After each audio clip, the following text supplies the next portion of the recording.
ఇప్పుడు రాష్ట్రం మొత్తం కూడా ఒక డైలాగ్ అయితే నడుస్తూ ఉంది. ఊపిరి పీల్చుకో అమరావతి, నీ కొడుకు వచ్చాడు, ఇక నుంచి అమరావతికి తిరుగులేదని చెప్పి ఒక డైలాగ్ అయితే నడుస్తుంది. ప్రజలు ఎందుకు చంద్రబాబు గారిని ఇంతలా నమ్ముతున్నారు, ప్రజలు చంద్రబాబు గారిని ఎందుకు ఇంత భారీ మెజార్టీతో గెలిపించారు అంటే అన్నిటికీ మించి ప్రధాన అంశం రాజధాని. చదువుకున్న ప్రతి ఒక్కరూ మొట్టమొదటిగా ఆలోచించిన అంశం రాజధాని. రాజధాని లేని రాష్ట్రంగా ఆంధ్రప్రదేశ్ ఉండటాన్ని ప్రతి ఒక్కరు కూడా ఏదో ఒక కుటుంబంలో ఒక వ్యక్తి లేకపోతే మనం ఎలా ఫీల్ అవుతామో అలా ఫీల్ అవ్వాల్సిన పరిస్థితి. ఆ జగన్మోహన్ రెడ్డి అంటే దాచుకోవడం వాళ్ళ పార్టీ నేతలకు కాబట్టి వాళ్ళకి అమరావతితో పని లేదు. కానీ మీ బోటి నా బోటి వాళ్ళకి అరే బాబు మీ రాజధాని ఎదురా అంటే మనం చెప్పలేకపోతే ఒక రకమైన బాధ కలుగుద్ది. గతంలో ఒక హైకోర్టు జడ్జి కూడా మాట్లాడుతూ మా అమ్మాయి పక్క రాష్ట్రంలో చదువుకుంటుంది, మీ రాజధాని ఏంటని చెప్పి ఎగతాళి చేస్తున్నారని అప్పుడప్పుడు నాకు ఫోన్ చేసి బాధపడేదని చెప్పి ఒక హైకోర్టు జడ్జి మాట్లాడిన పరిస్థితి ఉందంటే ఏ విధంగా బయట ఉన్న వాళ్ళు బాధపడతారో మనందరికీ తెలుసు. కానీ ఇప్పుడు చంద్రబాబు గారు ఇంకా ప్రమాణ స్వీకారం చెయ్యనే లేదు, కానీ అమరావతి పనులను మాత్రం పరిగెత్తిస్తున్నారు.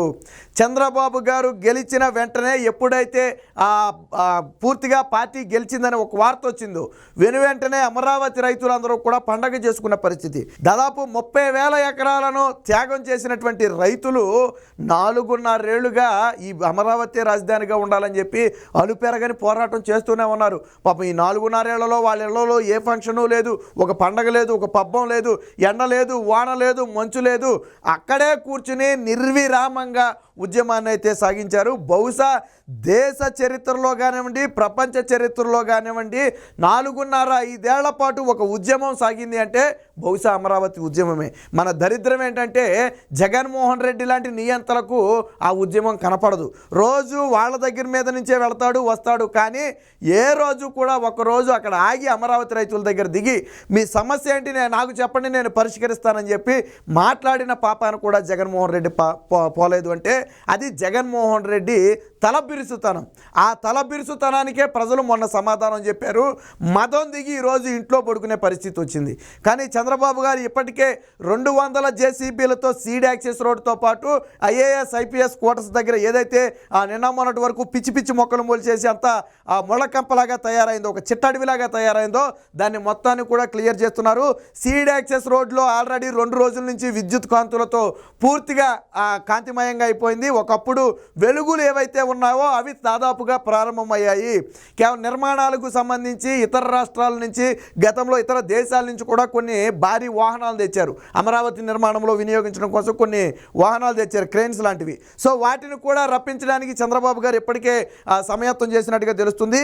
పూర్తి స్థాయిలో ఏదైతే ఆల్రెడీ గతంలో దీనికి సంబంధించి ఒక స్ట్రెచ్చర్ అంతా రెడీ అయిందో, చంద్రబాబు గారు ప్రమాణ స్వీకారం చేయగానే మొట్టమొదటి చేసే పని ఆల్రెడీ నిర్మించినటువంటి భవనాలను పూర్తి స్థాయిలో కంప్లీట్ చేయడం. ఇదే సమయంలో అటు సచివాలయం కానివ్వండి, ఇటు హైకోర్టు కానివ్వండి, అటు మిగతా ఇతర ఏదైతే ఉన్నాయో ఇంకా అసెంబ్లీ కానివ్వండి, వీటన్నిటినీ కూడా నిర్మాణాన్ని ఏకకాలంలో ప్రారంభించి 5 ఏళ్ల లోపు పూర్తి చేయాలి. పూర్తి చేయకపోతే జగన్మోహన్ రెడ్డి లాంటి నిరంకుశత్వ పాలన వచ్చిన నేపథ్యంలో మళ్ళీ రాజధానులు మార్చే ప్రమాదం ఉంది. కాబట్టి చంద్రబాబు గారు ఇప్పటికే దానికి సంబంధించి పనులు కూడా ప్రారంభించారు. మన దగ్గర కొన్ని ఫోటోలు వీడియోలను ఒకసారి చూపిస్తా చూడండి. సో ఇక్కడ చూడండి, ఇదిగో అమరావతికి సంబంధించి సీడ్ యాక్సెస్ రోడ్డు మీకు అమరావతి వెళ్ళిన వాళ్ళందరికీ తెలుసు.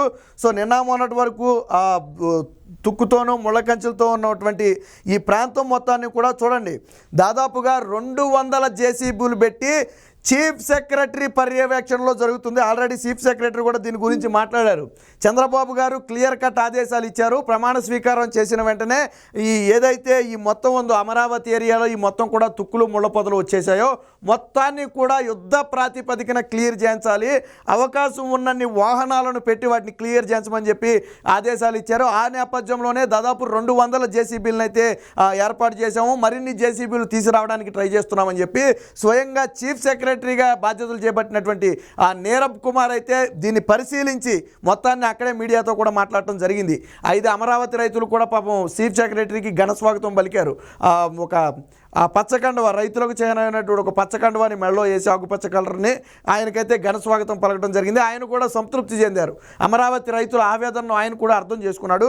సో పనులు ఎంత వేగంగా జరుగుతున్నాయి అనేది ఒకసారి మీరు ఇక్కడ పరిశీలించవచ్చు. సో ఈ లైట్లన్నీ కూడా నిన్న మొన్నటి వరకు ఆగిపోయినాయి. అసలు ఈ లైట్లన్నీ కూడా ఎలగలేదు. దీనికి విద్యుత్ సప్లై అనేది లేదు. జగన్మోహన్ రెడ్డి వచ్చిన తర్వాత దాదాపుగా 5 ఏళ్ల పాటు చీకటిగా ఉంది ఈ ప్రాంతం. కానీ మొట్టమొదటిసారిగా నిన్న లేదా మొన్నటి నుంచి అయితే పూర్తిగా ఆ విద్యుత్ కాంతులు అయితే వేయడం జరిగింది. ఆ రోజుల్లోనే చంద్రబాబు గారు చూడండి ఎంతెంత స్తంభాలు వేసి వాటికి లైట్లు మొత్తం సీడ్ యాక్సెస్ రోడ్డు కూడా 2 పక్కల ఆల్రెడీ ఇటుపక్క కూడా ఉన్నాయి చూడండి లైట్లు. సో ఇటుపక్క కూడా ఆల్రెడీ లైట్లు ఉన్నాయి. సో సీడ్ యాక్సెస్ రోడ్డుకి 2 పక్కల కూడా పూర్తి స్థాయి లైట్లు. ఈ మధ్యలో కూడా అప్పుడు నీట్గా చెట్లను పెంచారు. ఇప్పుడు ఏంటంటే ఇవి చికచికగా పెరిగిపోయి వీటి మొత్తాన్ని కూడా క్రాప్ చేసి డిజైన్ చేయాల్సి ఉంది. సో పనులు చూడండి ఎలా జరుగుతున్నాయి. జేసీబీలతో పోలీసుల పర్యవేక్షణలో జరుగుతున్నాయి ఈ పనులు మొత్తం కూడా.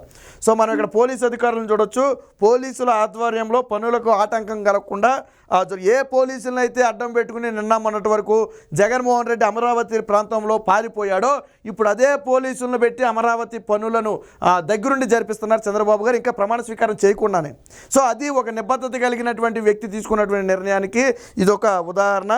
సో రాష్ట్రం మొత్తం కూడా హ్యాపీ. ఎందుకంటే చంద్రబాబు గారు మొదట ఇంకా కొన్ని దిగుతున్నాయి చూడండి. ఇవి ఇంకా దిగలేదు, పైనుంచి వస్తానే ఉన్నాయి జేసీబీలు. 200 జేసీబీలతో పనులైతే ప్రారంభించారు.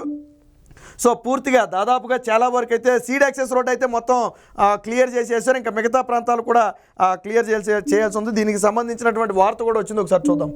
సో ఇక్కడ మనం చూడొచ్చు యుద్ధ ప్రాతిపదికన అమరావతి నిర్మాణ పనులు ముఖ్యమంత్రి ప్రమాణ స్వీకారం అనంతరం దృష్టి నిలిచిన నిర్మాణాల ప్రతిష్టపై నిపుణుల నుంచి నివేదిక రాజధానిలో సిఎస్ నీరబ్ కుమార్ ప్రసాద్ సుడిగాలి పర్యటన.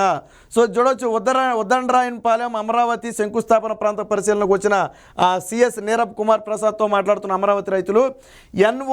ఎన్జిఓల క్వార్టర్లు పరిశీలిస్తున్న నీరబ్ కుమారు రాజధాని అమరావతికి శంకుస్థాపన చేసిన స్థలంలో నమస్కరిస్తున్నటువంటి ప్రస్తుత సిఎస్. సో గత సిఎస్లేమో అమరావతిని అంతం చేయడం కోసం పాటుపడితే ఇప్పుడు చంద్రబాబు గారి హయాంలో వచ్చినటువంటి నూతన సిఎస్ అమరావతి రైతులకు బాసటగా నిలవడంతో పాటు అమరావతి పనులను స్వయంగా దగ్గరుండి పర్యవేక్షించే ప్రయత్నం అయితే చేస్తున్నారు.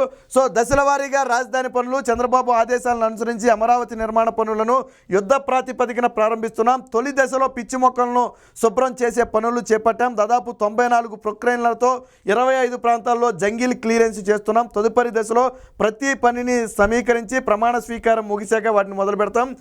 రాజధానిలో జరిగిన చోరీలపై చట్టపరమైన చర్యలు తీసుకుంటాం. మంత్రివర్గంతో చర్చించాక రాజధాని రైతుల వార్షిక కౌలు చెల్లిస్తాం. R5 జోన్ వ్యవహారం కోర్టు పరిధిలో ఉన్నందున నేను మాట్లాడలేను. 5 ఏళ్లుగా నిర్మాణాలు నిలిచిపోవడంతో వాటి పటిష్టపై ఇంజనీరింగ్ నిపుణుల నుంచి నివేదికలు తీసుకుంటామని చెప్పి పటిష్టత అవగాహన లేకుండా పనులు ప్రారంభించలేమని చెప్పడం జరిగింది. సో అంటే వాస్తవానికి వాటి పటిష్టత అయితే ఏమీ దెబ్బతిని ఉండదు. బట్ ఏంటంటే కాకపోతే 5 ఏళ్ల పాటు వాటిని నిరుపయోగంగా వదిలేసిన నేపథ్యంలో అసలు దాని పునాదులు ఏ విధంగా ఉన్నాయి, లోన పరిస్థితి ఏంటి, దానికి ఇప్పటి నుంచి పనులు కొనసాగిస్తే ఇబ్బందులు ఏమైనా ఉంటాయా అనే విషయాలను అయితే ఇంజనీరింగ్ నిపుణుల నుంచి ఒక స్పష్టమైన నివేదిక తీసుకున్న తర్వాత పనులు ప్రారంభిస్తామని చెప్పి అయితే చెప్పడం జరిగింది.